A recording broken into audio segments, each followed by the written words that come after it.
tey ñu ne ko jox nañ la carte blanche pour nga topp wutal ñu candidat des jours et des jours après non seulement il choisit pas mais d'après la presse dafa wax ne moom tànn mënatul tànn. nañu wut consensus ba pare yokk ci ne dañuy teg un code d'honneur. charte d'honneur devant Dieu. Je ne sais pas qu'est-ce que Dieu vient faire dans les affaires de Benno mais pour faire plus sérieux lan moo tax le président Macky Sall ba léegi am difficulté pour tànn le candidat bi nga xam ne moom lañ ko wax ne ko tànnal ñu ko. bon première difficulté bi moom Macky Sall mooy première difficulté bi moom c'est-à-dire que moom aujourd'hui ci situation bi muy dund.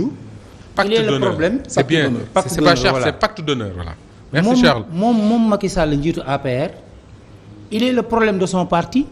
il est la solution de son parti xam nga schéma bi mu teg. pour ses arrières au cas où candidat am jàll. mooy mu teg benn nga baal ma ci waxin bi mais noonu la ko tubaab di waxee. benn serpillière politique boo xam ne day ñëw dóor benn 18 mois. daal ni man mënatuma gérer état bi la vacance démissionné. président assemblée nationale am 45 jours tëggaat élection yi mu ñëw sampaat ndëggam parce que ba léegi il va s'accrocher au pouvoir mais dafa am benn fatalité politique boobu li ko indi mooy benn politicien bi ñu wax Ousmane Sonko. moo ñëw encore Ousmane Sonko parce que actuellement dans toutes les sauces on trouvera Ousmane Sonko muy du côté de l'opposition muy du côté du pouvoir du côté des candidatures indépendantes. Dans le choix de Benno Bokk Yaakaar. Même dans le choix de Benno Bokk Yaakaar Ousmane Sonko entre leur sommeil. gis nga tey. yow la engagé naa la xamal benn affaire.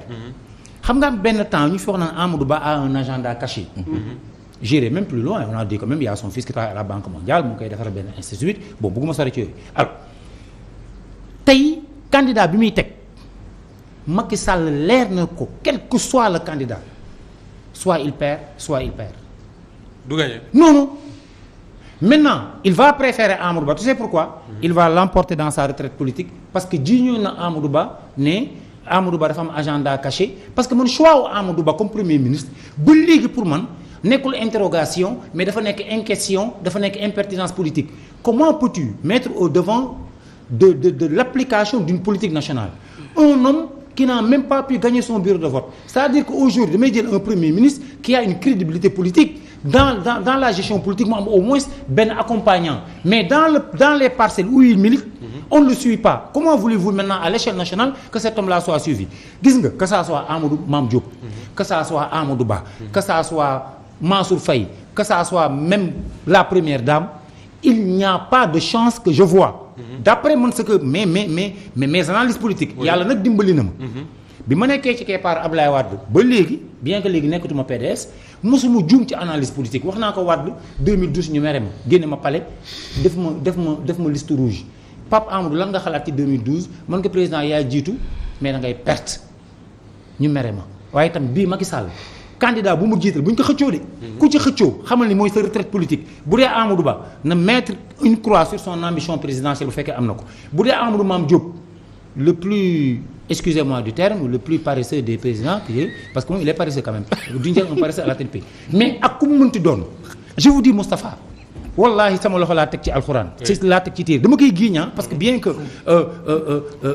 le dogmatisme repousse le fatalisme un peu arrogant de ceux qui n'ont jamais pu pénétrer la région du doute libérateur un clin d'œil au gouverneur Baldé de Ziguinchor qui fut mon prof de philosophie qui m'a appris cette phrase que si tout le monde tombe d'accord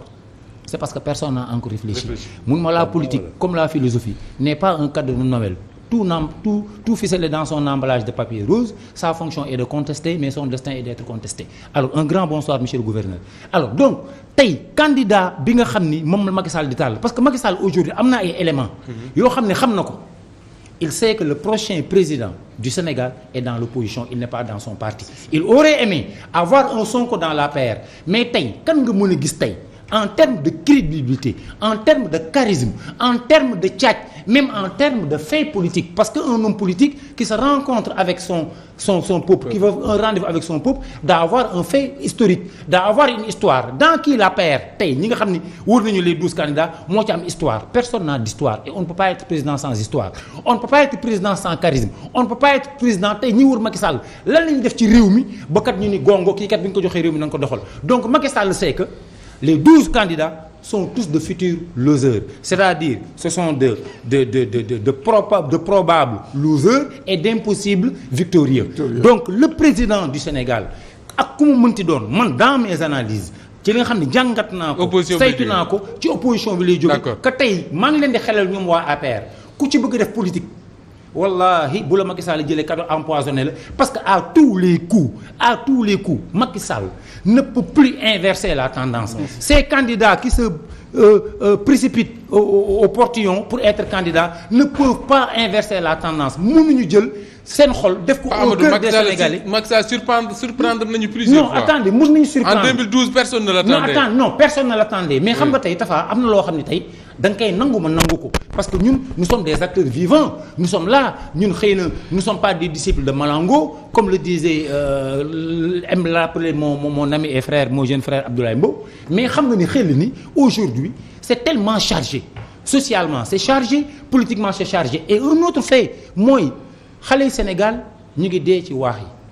parce que tout simplement on ne leur présente plus de solution xale Sénégal ñu ngi dee ci waax ji parce qu'ils n'ont plus confiance à l'État xale Sénégal yi ñu ngi dee ci waax yi parce que leur liberté collective individuelle et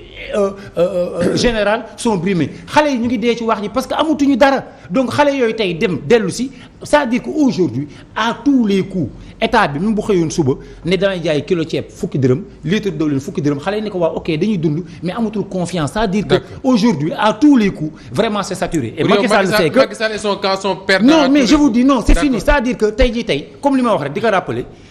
12 candidats yi taxaw c'est de probables losers et de